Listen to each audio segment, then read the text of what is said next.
হাসির রাজা, জ্ঞানের রাজা, রসিক রাজা। আমি সব ভেঙে ফেলবো, ভেঙে ফেলবো।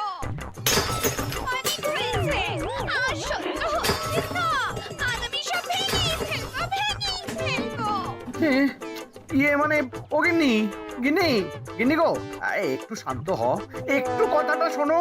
না না, আমি আর কিচ্ছু শুনবো না।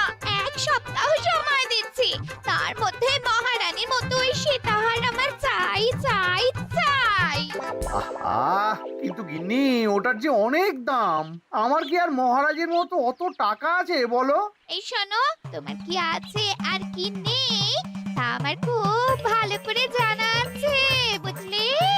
কিন্তু গিন্নি, একটা কথা কান খুলে শুনে রাখো, এবারে যদি তুমি ওই সীতাহার আমাকে গড়িয়ে না দাও, আমি তাহলে চিরদিনের মতো বাপের বাড়ি চলে যাব। এই আমি বলে দিলাম। আচ্ছা ফাঁপড়ে পড়লাম আমি, কি যে করি। দূর, আর ভালো লাগে না।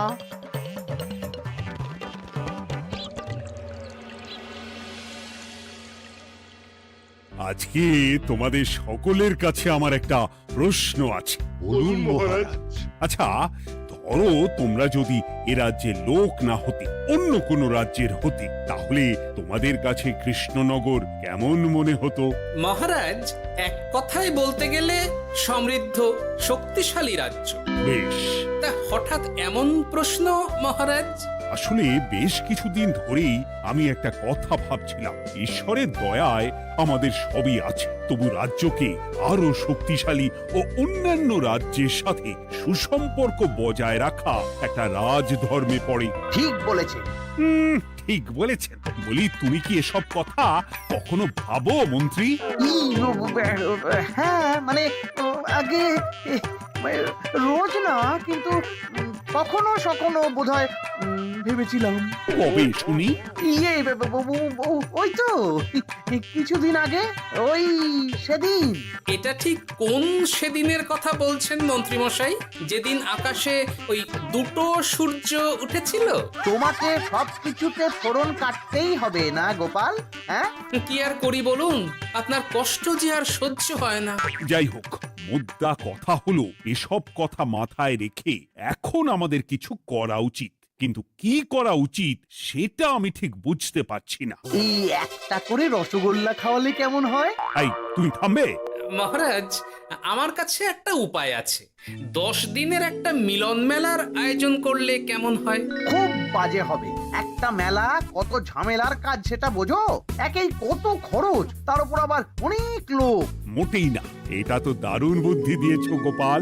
এমন কিছুই তো চাইছিলাম। ধুর, আজ সবকিছুই আমার বিপক্ষে মনে হয়। দিনটাই খারাপ, আমি বরং চুপই থাকি। তাহলে সবাই শোনো, 1 সপ্তাহ পর কৃষ্ণনগর এক বিরাট বড় মিলন মেলার আয়োজন করছে, আর তার জন্য লোকজনকে নিমন্ত্রণ করার কাজ দেখবে গোপাল। যথাজ্ঞা মহারাজ। আর মন্ত্রী, ভালো করে শুনে রাখো, মেলা প্রাঙ্গণ সাজানো, ঠিকঠাক নিরাপত্তা, এসব তোমার দায়িত্ব। আচ্ছা, কিন্তু বলছিলাম যে সবকিছু ভালো করে করতে গেলে খরচও তো। ওসব নিয়ে তোমাকে চিন্তা করতে হবে না। যত খরচই হোক আমাকে বলো, আমি দেব। আরে বাস, তো দারুণ ব্যাপার। এই ফাঁকে যদি কিছু আমারও লাভ হয়ে যায়, তাহলে গিন্নির গলার হারটার কিছু একটা করতে পারবো। বেশ, তাহলে প্রত্যেকে নিজেদের কাজ শুরু করে দাও।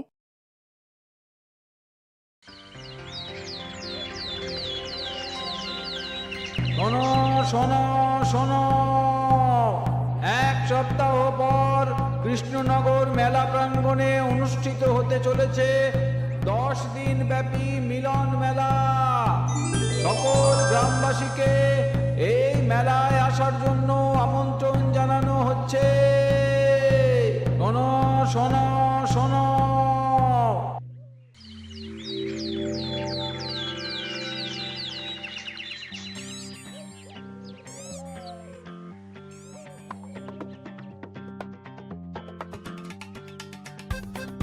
বাহ বাহ বাহ, ঠিক যেমনটা চেয়েছিলাম তেমনটাই হয়েছে। আর এসব কিছুর জন্য আমি গোপালকে ধন্যবাদ জানাতে চাই।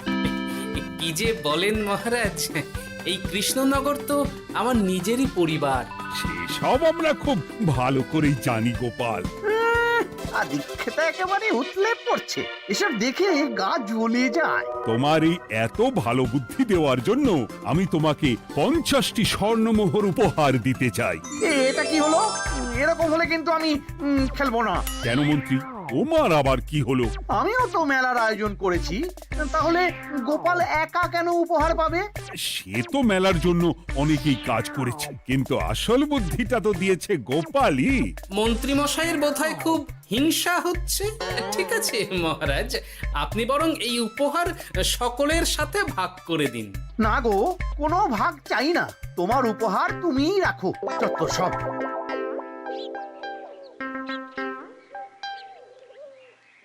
আমার কি এত খারাপ দিন এসেছে নাকি যে আমাকে গোপালের থেকে পুরস্কার নিতে হবে? অনেক হয়েছে।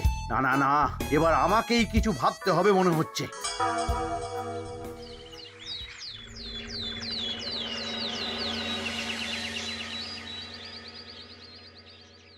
আমার আমার সব শেষ হয়ে গেল গো, সব শেষ হয়ে গেল। এবার এবার আমার কি হবে? মহারাজ, মহারাজ কিছু একটা করুন, মহারাজ কিছু একটা করুন। চিন্তা করো না, আমি দেখছি, যারা দোষী তারা শাস্তি পাবেই। কি শুরু হলো বলো তো হঠাৎ করে?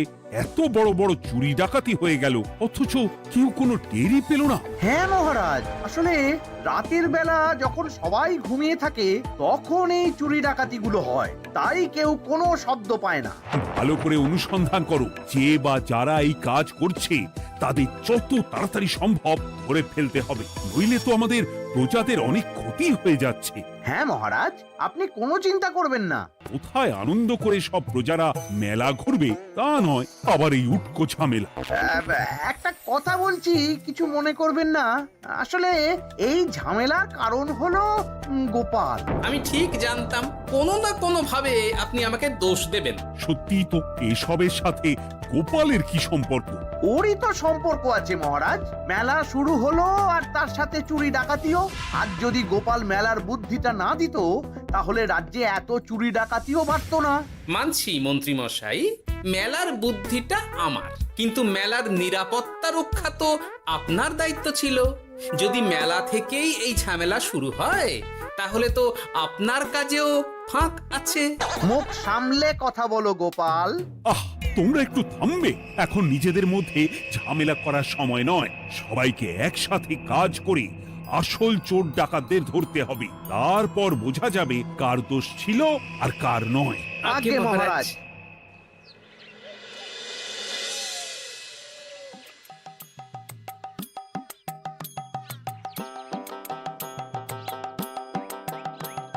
এই তো তুমি এসে গেছো। তাড়াতাড়ি মুখ হাত ধুয়ে বসো, তোমার জন্য একটা জিনিস এনেছি।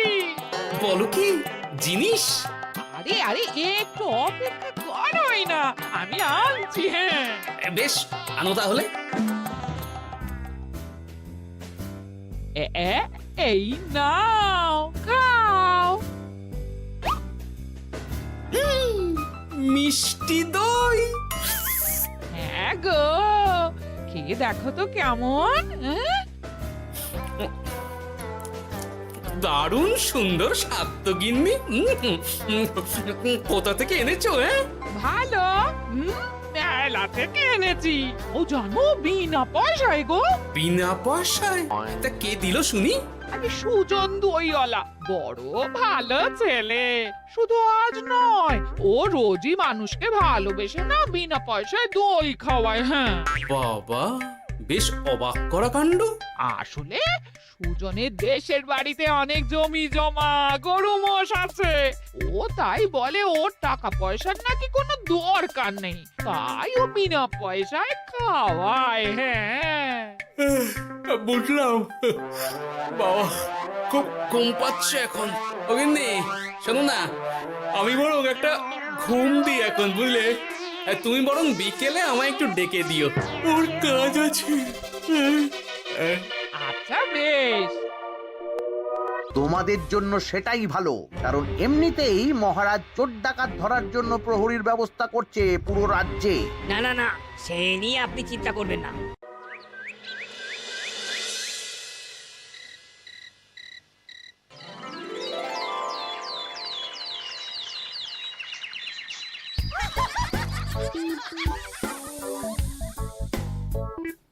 কই গো, ওরে আর কতক্ষণ ঘুম হবে? সকাল তো হয়ে গেল। সে কি গিন্নি, সকাল? তোমাকে যে আমি কতবার বললাম আমাকে বিকেলে ডেকে দেবে।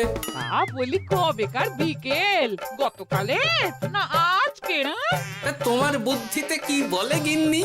আমার বুদ্ধি নিয়ে কথা বলো, আগে নিজের ঘুমকে দেখো। গতকাল বিকেল থেকে ডেকে ডেকে গলা ব্যথা হয়ে গেল, কিন্তু ওনার ঘুম আর ভাঙে না। হতেই পারে না। পারে না? ওদিকে কাণ্ড দেখো, রাতের খাবার পর্যন্ত পড়ে আছে। আজব কাণ্ড। যাই হোক, অনেক দেরি হয়ে গেছে বুঝলে, আমাকে এক্ষুনি রাজসভার জন্য বেরোতে হবে।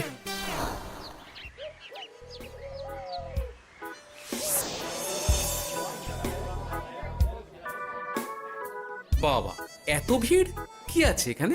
একটু কাছে গিয়ে দেখি তো। সত্যি সত্যি ভাই সুজন, তোমার হাতে জাদু আছে।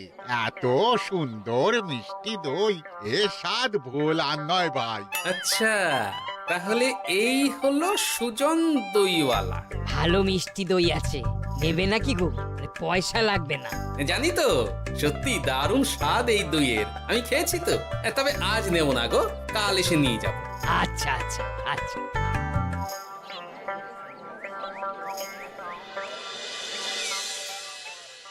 আর কোনো নতুন খবর পেলে ওই ডাকাতদের ব্যাপারে? না মহারাজ, এখনো ঠিক ধরতে পারিনি।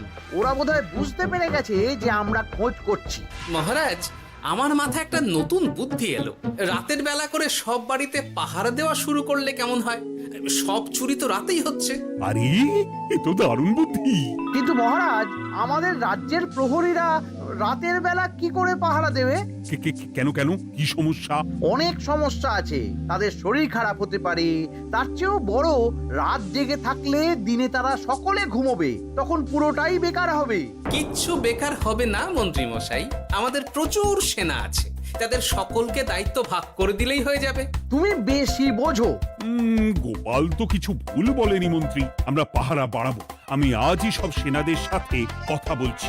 সেনাপতি, তুমিও এই ব্যাপারটা একটু দেখো। যথাজ্ঞা মহারাজ।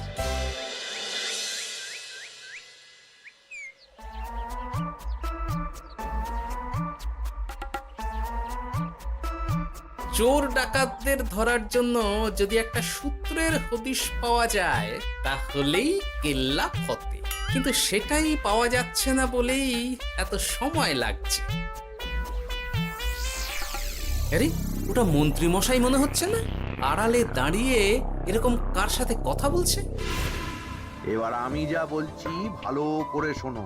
আজ রাতে মেলার পিছনের দিকে যে মাঠটা আছে সেখানে চলে এসো। বাকি কথা ওখানেই হবে। এই জায়গা নিরাপদ নয়। বেশ রহস্যজনক ব্যাপার। মেলার পিছনের মাঠ বললো না? রাতে আমাকেও দেখতে হবে কি হয় সেখানে।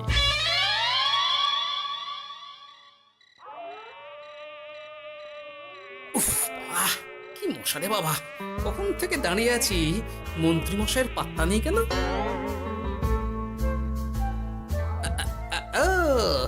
ওই তো চলে এসেছে।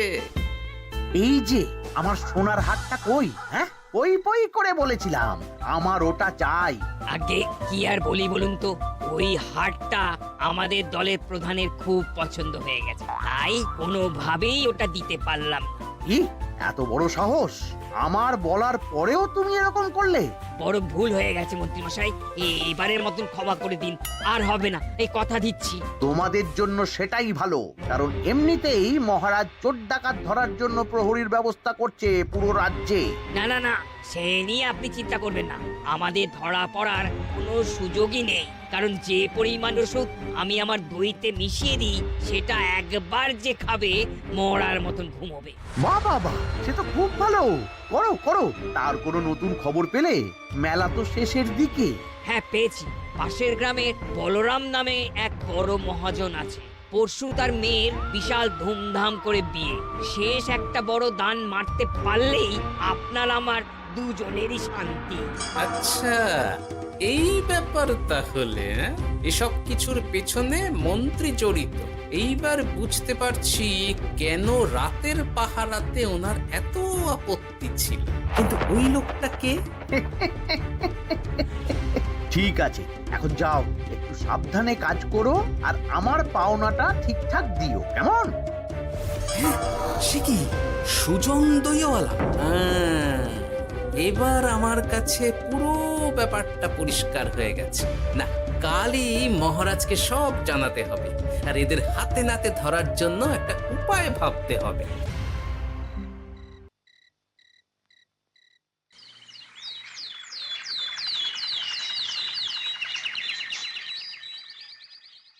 আরে এসো এসো, তোমার জন্যই তো অপেক্ষা করছিলাম। কি এমন জরুরি কথা আছে যে একান্তে দেখা করতে চাইলি? কোন মুখে বলি মহারাজ, সর্ষের মধ্যেই যখন ভূত, তখন আর কি। মানে একটু খুলে বলো তো, কি হয়েছে? আমাদের রাজ্যের এই এত বড় বড় চুরি ডাকাতির পিছনে কারা আছে সেটা আমি জানতে পেরে গেছি মহারাজ।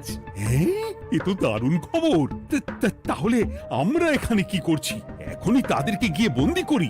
না মহারাজ, আমাদের হাতে কোনো প্রমাণ নেই, তাই ওইভাবে বন্দি করতে পারবেন না। কেন বলতো, কারা আছে পেছনে? সেটা আপনি নিজের চোখেই দেখে নেবেন পরে। তবে এটা জানিয়ে রাখি, আমাদের মন্ত্রী মশাইও যুক্ত আছেন। কি? আমাদের মন্ত্রী? এত বড় বিশ্বাসঘাতকতা! আমি এখনই নিজের হাতে ওকে বন্দি করতে চাই।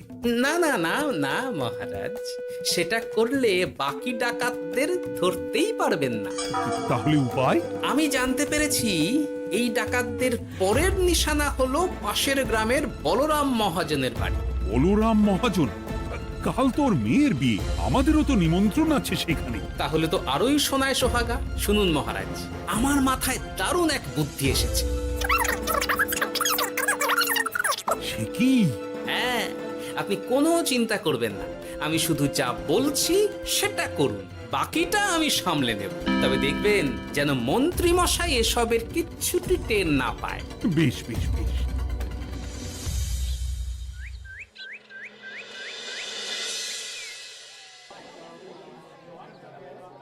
আর তো কিছুক্ষণ, এরপরেই তো সন্ধে নামবে। তোমার সবকিছু তৈরি তো? হ্যাঁ মহারাজ। আরে, মহারাজ আর গোপাল কানে কানে এত কি কথা বলছে? আমাকেও জানতে হবে সেটা। ওই যে আসছে মরকটটা, আমার আর ওকে এক মুহূর্ত সহ্য হচ্ছে না। মনে হচ্ছে গুদুম গুদুম করে ওর মাথায় গাঁটটা মারি। শান্ত হন মহারাজ, দয়া করে শান্ত হন আর একটুখানি। তারপর আপনি মন্ত্রী মশাইয়ের সাথে যা ইচ্ছে করবেন। ওর আমি বরং অন্যদিকে যাই। মুখ দেখলেই আমার মাথাটা গরম হয়ে যাচ্ছে। সেই ভালো। কি হলো ব্যাপারটা? যাই হোক, আর তো কিছুক্ষণ, তারপর আমার বিশাল লাভ হবে। বরং ততক্ষণ আমি পেট পুজো করি।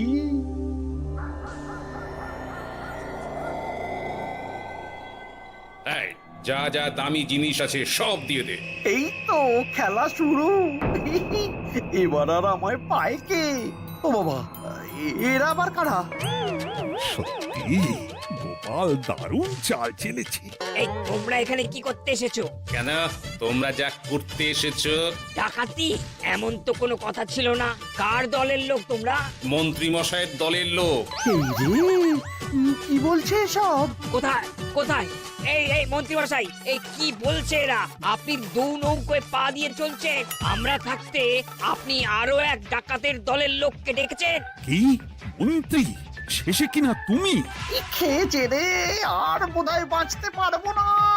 কই, চুপ কেন? বলুন, মন্ত্রী মশাই সোনার হার ডাকাতি করে আপনাকে দেওয়ার জন্য এখানে ডেকেছেন। কি সোনার হার আমাকেও তো একই কথা বলেছে। আপনি আমাদের থেকে খবর নিয়ে অন্য দলকে কাজ দিয়েছেন। এই না না, মিথ্যে কথা। কিসের মিথ্যে? আপনি ছাড়া তো আর কেউ জানতো না এখানের কথা। না গো, আমি শুধু তোমাদেরকেই কাজ দিয়েছি একদম শুরু থেকে। আর কোনো ডাকাতের দলকে আমি চিনি না, আমি তো নিজেই প্রথম শুনছি। মন্ত্রী, লজ্জা করে না তোমার? তুমি আমার প্রজাদের এইভাবে ঠকাচ্ছিলে। এ, ইয়ে, মানে মহারাজ, আমি আসলে অনেক হয়েছে মন্ত্রী মশাই, আপনি ধরা পড়ে গেছেন। প্রহরী, বন্দি করো সবাইকে, আর মন্ত্রীকেও। আমাকে ক্ষমা করে দিন মহারাজ, আমি ইচ্ছা করে এটা করিনি। আসলে আমার গিন্নি কদিন ধরেই মহারানীর সীতাহারের মতো দেখতে হার বায়না করেছে। তার জন্য তুমি নিজেদের লোকেদের থেকেই চুরি করবে?